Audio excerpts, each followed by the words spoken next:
जय हिंद दोस्तों, मैं हेमंत उज्जवल परिवार की तरफ से फिर हाजिर हूं आप लोगों के बीच में अपना एक विशेष सेशन लेकर के। जैसा कि आप लोग देख पा रहे होंगे, राष्ट्रपति द्रौपदी मुर्मू जी हैं, आपके पूर्व राष्ट्रपति रामनाथ कोविंद जी हैं इस पिक के अंदर। साथ में मैं बात करूं आपके अधीर रंजन चौधरी, साथ में आपके अमित शाह सहकारिता मंत्रालय जिनके पास है, गृह मंत्री भी हैं। तो अभी हाल ही में एक चर्चा का विषय बना हुआ है और कल या परसों इन्होंने एक जो समिति थी आपकी वन नेशन वन इलेक्शन, क्या भारत के अंदर ये संभव है कि पूरे देश में एक साथ चुनाव हो सकते हैं? अगर भारत के अंदर चुनाव हो सकते हैं तो इस बात को लेकर के मोदी सरकार ने सितंबर 2023 के अंदर एक समिति का गठन किया था। क्या हम भारत में एक साथ चुनाव करा सकते हैं? लोकसभा, विधानसभा, राज्यसभा, मतलब जितने भी ये जो बार बार चुनाव हो रहे हैं, ऐसी कोई साल नहीं जाती जिस साल चुनाव नहीं हो। जैसे कि अभी हम बात करें 5 राज्यों के अंदर आपके चुनाव होने, जिसमें इंक्लूडिंग आपका जेएंडके, संभव है जेएंडके में भी चुनाव हो जाए, साथ ही लोकसभा। तो इस प्रकार से पार्ट में चुनाव चलते हैं। 6 महीने बाद फिर जैसे हरियाणा के साथ और भी 2-3 स्टेट हैं जहां चुनाव होने हैं। तो इस बात का मुद्दा बना करके, इस बात को विषय बना करके देश में खर्चे को बचाने के लिए कह सकते हो आप, वन नेशन वन इलेक्शन के नाम से एक समिति का गठन किया गया था।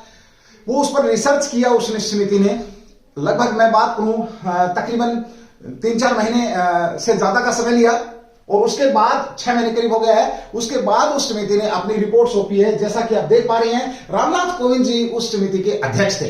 इन्होंने रिपोर्ट सौंपी है द्रौपदी मुर्मू, राष्ट्रपति, महामहिम राष्ट्रपति द्रौपदी मुर्मू जी को रिपोर्ट सौंपी है और कहा है ये संभव है, लेकिन उसके लिए हमें क्या क्या कदम उठाने पड़ेंगे, वो बात यहां पर होने वाली है। तो चलिए दोस्तों, आज का जो सेशन रहेगा इस पर डिस्कशन रहेगा। क्या संभव है देश के अंदर?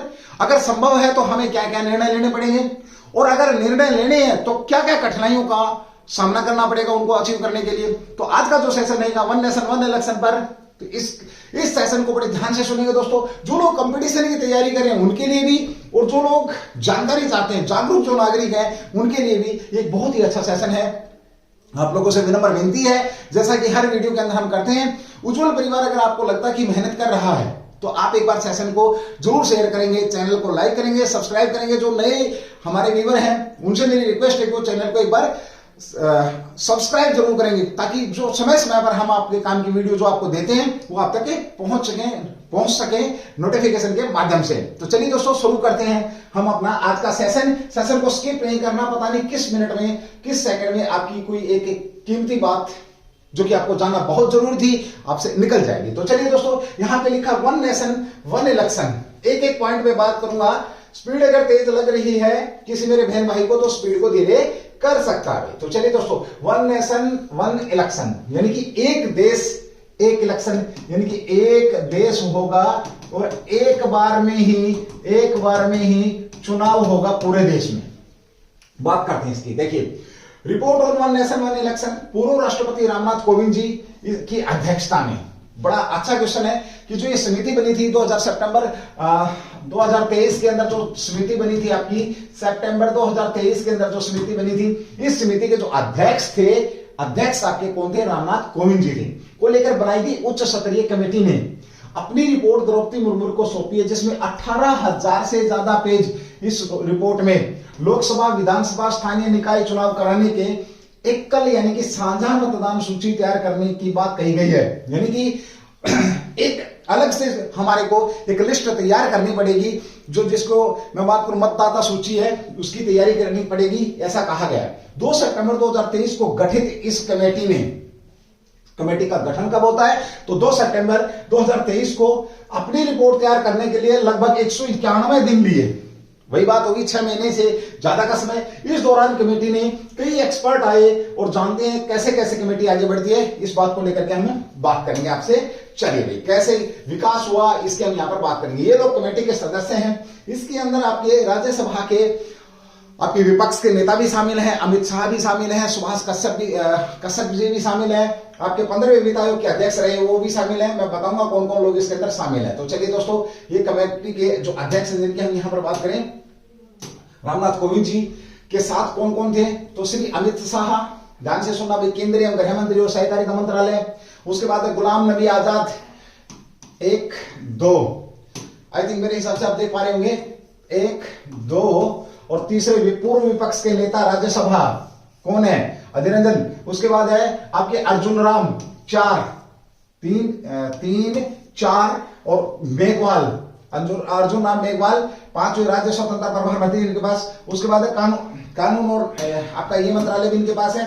फिर कौन आपके एनके सिंह, ये पूर्व आपके 15वें वित्त आयोग के अध्यक्ष है। आपके 5वें अगर हम बात करें तो एनके सिंह, एक नाम नोट करना भी आपको, लोकसभा के पूर्व महासचिव डॉक्टर सुभाष जी कश्यप, ये आपके 6वें हैं। वरिष्ठ अधिवक्ता श्री हरीश साल्वे भी इसमें शामिल है, और आपके संजय कोठारी तो 8वें, ये आपके लोग यहां पर इसके अंदर शामिल थे। अध्यक्ष रामनाथ कोविंद जी थे, ये आप लोगों ने ध्यान रखना।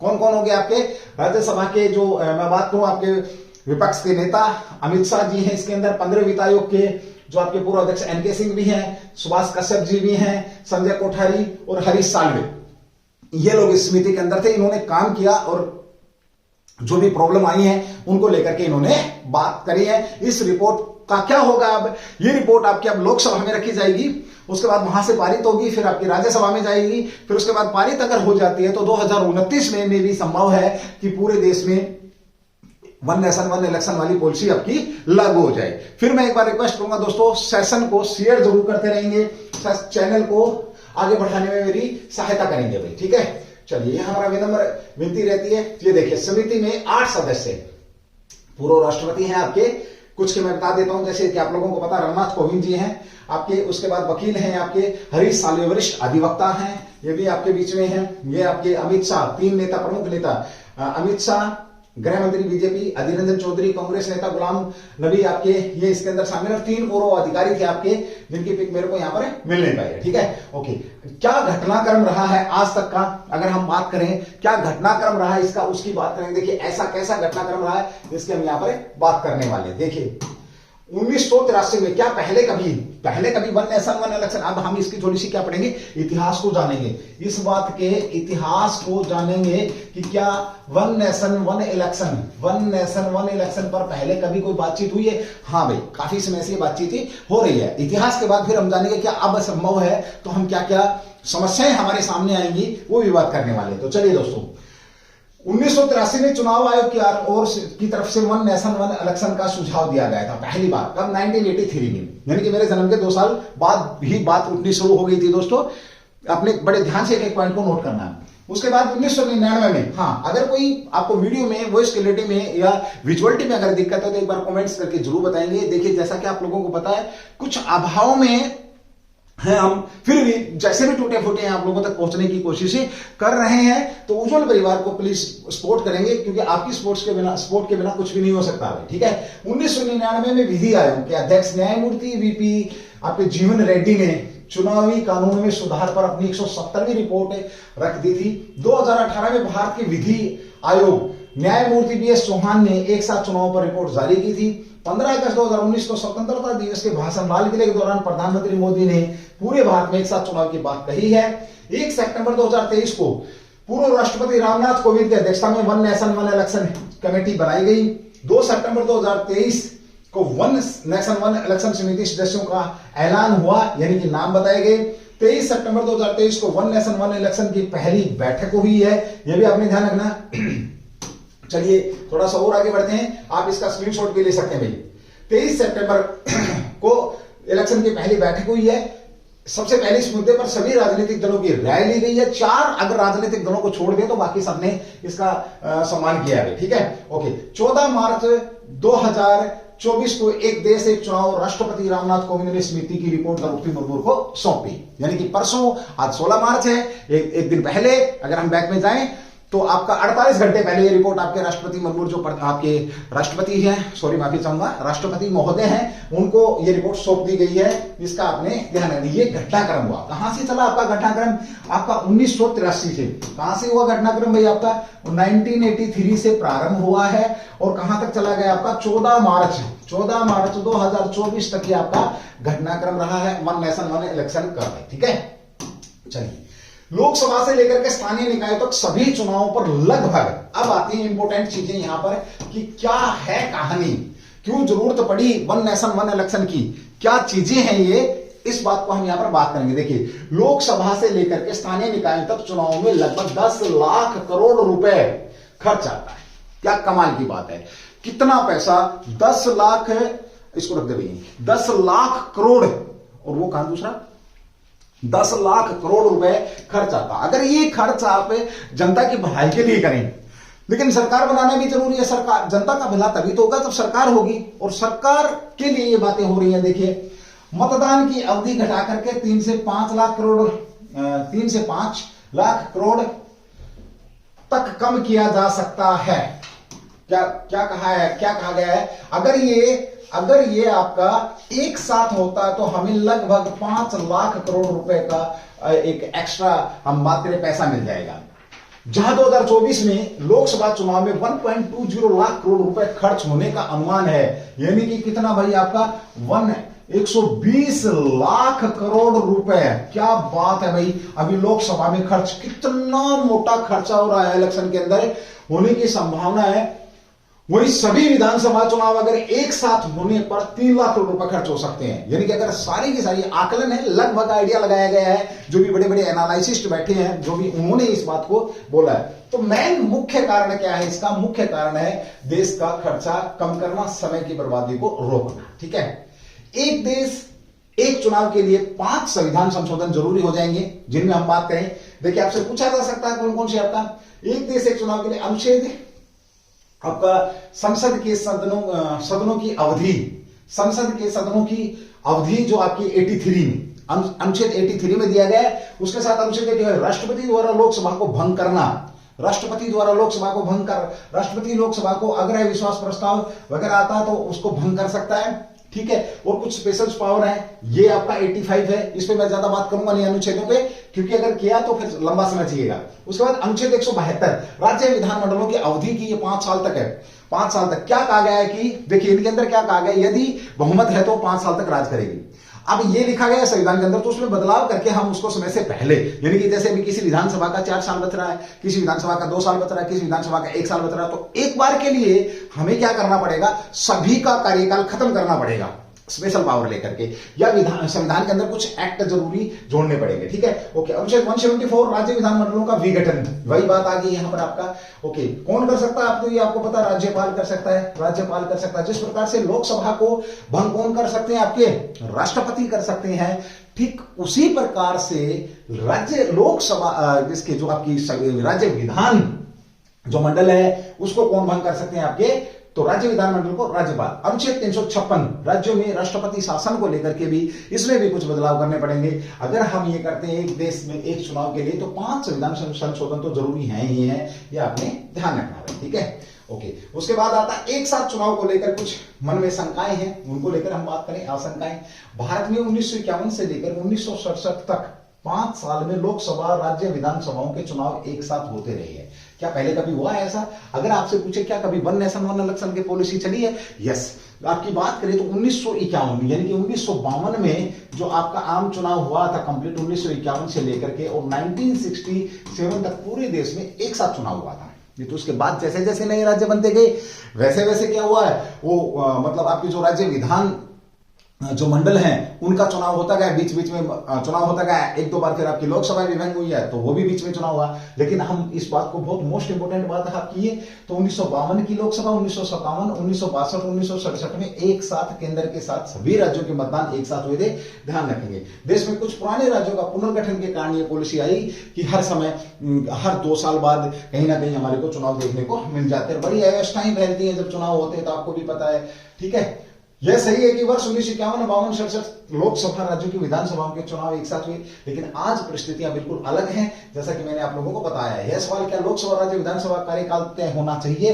किसी ने कहा हाँ, एक चीज आती है इसके बीच में, अगर हम इनको एक साथ करेंगे तो क्या राज्यसभा का, जैसे लोकसभा का कार्यकाल 5 साल है, राज्य विधानमंडल का कार्यकाल 5 है, तो उसको कम करें या ज्यादा करें? कुछ इस टाइप की बात भी यहाँ पर कही गई है, तो आपने इसको भी देखना है। अब बात आती है कितना खर्चा होता है लोकसभा विधानसभा चुनाव का खर्च की अगर बात करें। देखिए, बड़ा अच्छा पॉइंट आपके मध्य प्रदेश की बात करें, नवंबर दिसंबर में विधानसभा चुनाव हुआ, चुनाव में 1 अरब 31 करोड़ का खर्च। मरो भाई, किसकी बात हो रही है? मध्य प्रदेश की। देख लो आपके सामने 2018 में नवंबर दिसंबर 2019 में राज्य में चुनाव हुए, झारखंड में 86 करोड़ खर्च हुए। कितना पैसा भाई? 86 करोड़। हरियाणा में अक्टूबर 2019 में तो इसमें 33,72,00,000 खर्च हुए। ये तो मोटा मोटा है, ये तो भाई मोटा मोटा खर्चा है। अगर आप बात करोगे किस खर्चे की जो अंदर अंदर चलता है, जो जिसका की कोई हिसाब किताब नहीं है ना, वो खर्चा तो कुछ अलग ही है। लोकसभा चुनाव 2014 की बात करें, यही करोगे, उसके बाद 90 करोड़ 87 लाख, क्या बात है ना, कमाल की बात है। चलिए भाई आगे बात करते हैं।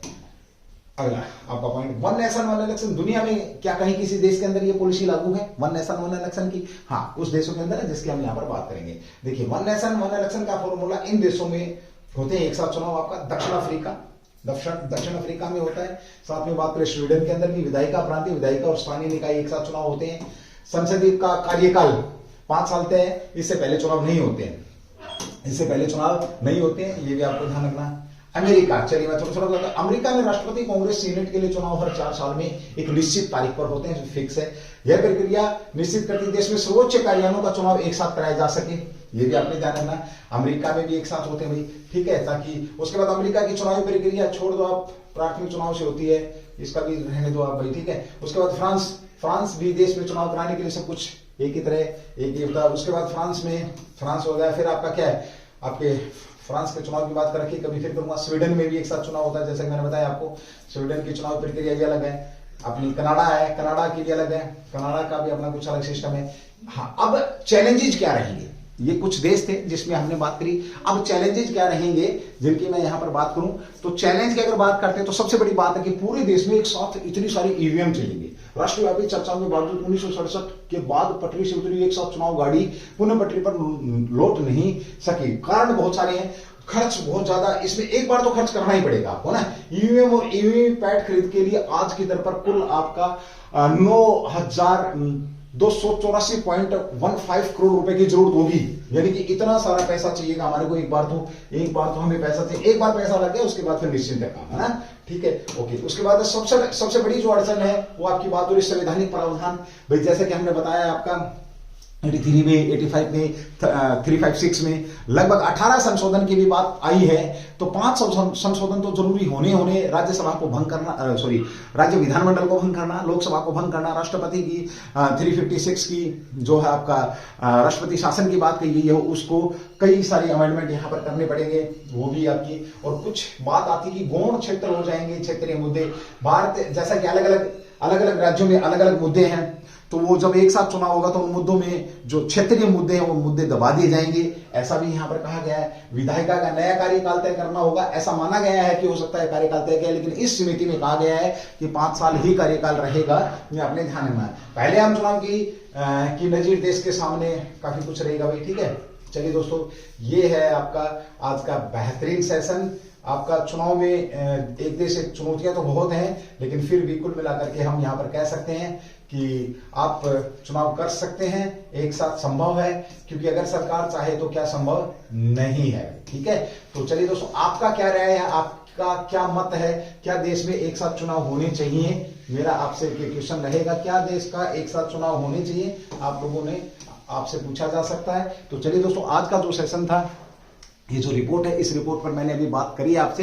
रिपोर्ट में कहा गया है 4 बड़ी बातें, कुछ संविधान संशोधन होंगे, चुनाव का कार्यकाल 5 वर्ष लोकसभा का रखा गया, राज्य का भी, लेकिन एक बार इन्हें भंग करने के लिए हमें संविधान अमेंडमेंट की जरूरत रहेगी। और अगर ये आपका लोकसभा और राज्यसभा में पारित हो जाता है तो 2029 में भी एक साथ आपके चुनाव होंगे। आपसे समिति का अध्यक्ष पूछा जाता है तो डॉक्टर आपके जो पूर्व राष्ट्रपति आपके जो रामनाथ कोविंद जी हैं वो इसके क्या है, अध्यक्ष हैं। तो चलिए दोस्तों, एक बार सेशन कैसा लगा एक बार जरूर बताएंगे। अगर सेशन अच्छा लगा है तो एक बार लाइक, सब्सक्राइब और चैनल को शेयर जरूर करेंगे। जय हिंद, जय भारत। मैं उज्ज्वल परिवार की तरफ से हेमंत फिर आप लोगों के बीच में अपना एक विशेष सेशन लेकर के हाजिर हूंगा। तब तक के लिए अपने शब्दों को देता हूं विराम। जय हिंद, जय भारत।